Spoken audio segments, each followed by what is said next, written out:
د سیاسي اصلاحاتو زده کړه، تعریف، توپیر او کارونه.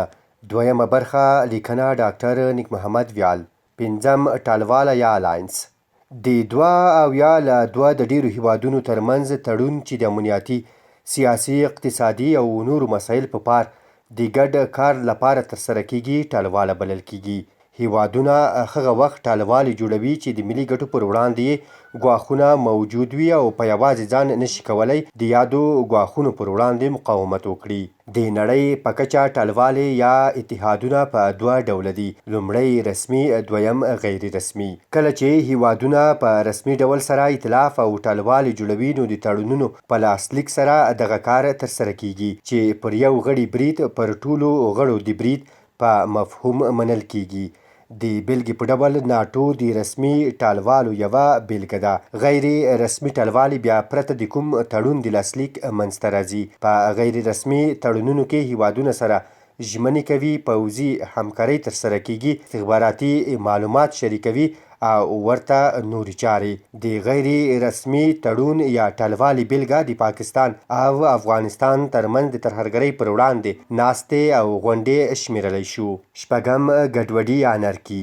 د انګلیسي ژبې انارکي کلمه د یوناني ژبې له انارکوس له کلمې راخیستل شوې ده چې د تاوتریخوالي، ګډوډۍ، بشپړې بېنظمۍ، د قانون نشتوالي او د حاکم د نه موجودیت په معنا ده.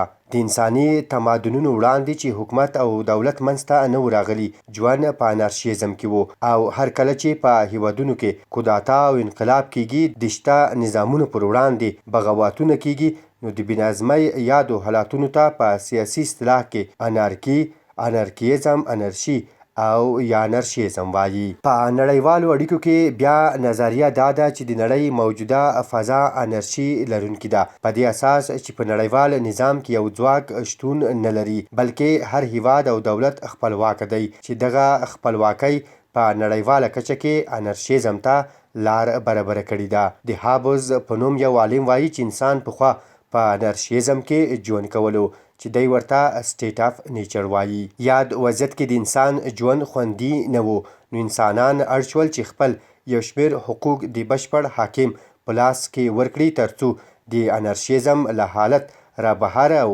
ګډ ژوند خوندي شي. اووم سیاسي رشوت ورکول، آرامول یا اپیزمنت. دغه اصطلاح په بهرني سیاست کې ډیره کارول کیږي. د یو تېري کوونکي هیواد د ځینو غوښتنو منل په دې پار چې په تېري او جګړې لاس پورې نه کړي اپیزمنت بلل کیږي. د دغه پالیسۍ یوه بیلګه د دویمې نړیوالې جګړې وړاندې د فرانسې، انګلستان او جرمني ترمنځ وه چې پایله یې هم منفي شوه. فرانسې او انګلستان جرمن مشر رودولف هټلر یو شمېر غوښتنې ومنلې، امتیازونه یې ورکړل، خو پایله یې دا شوه چې هټلر لا غښتلی شو او پر دویمې نړیوالې جګړې لاس پورې کړ. اتم د وسلو مهار یا آرمز کنټرول. نړۍ کې د وسلو د پراختیا د مخنیوي په پار هیوادونه د وسلو د نه تولید، نه استعمال او نه کارونې تړونونه سره لاسلیک کوي چې د آرمز کنټرول په نوم یادیږي.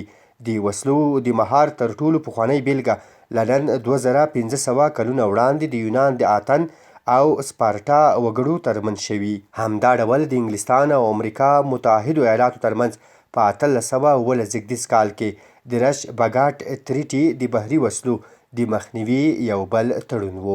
آرمز کنټرول او ډیس آرممنت ترمنځ توپیر شتون لري. آرمز کنټرول کې وسلې شتون لري خو نه کارول کیږي، خو بیا په ډیس آرممنت کې شته وسلې ټولیږي. په وروستیو کې د وسلو د مهار ځینې مهم تړونونه: 1925 زیږدیز کال کې د جنیوا تړون چې د ګازي او بکتریولوژیکي وسلو د مخنیوي په پار د نړۍ د 38 هیوادونو ترمنځ لاسلیک شو. دویم د سویلي قطب تړون یا انټارکټیک ټریټي. دغه تړون په 1959 زیږدیز کال کې د 12 هیوادونو ترمنځ په دې پار لاسلیک شو چې سویلي قطب یا انټارکټیکا کې به وسلې نه ازمویل کیږي. د سالټ تړون یا ستراتیژیک آرمز لیمیټیشن ټاکس. دغه تړون په 1922 زیږدیز کال کې د امریکا متحدو ایالاتو او پخواني شوروي هوالې ترمنځ په دې پار لاسلیک شو چې د بالاسټیک ضد توغندیو د پراختیا او کارونې مخه ونیسي.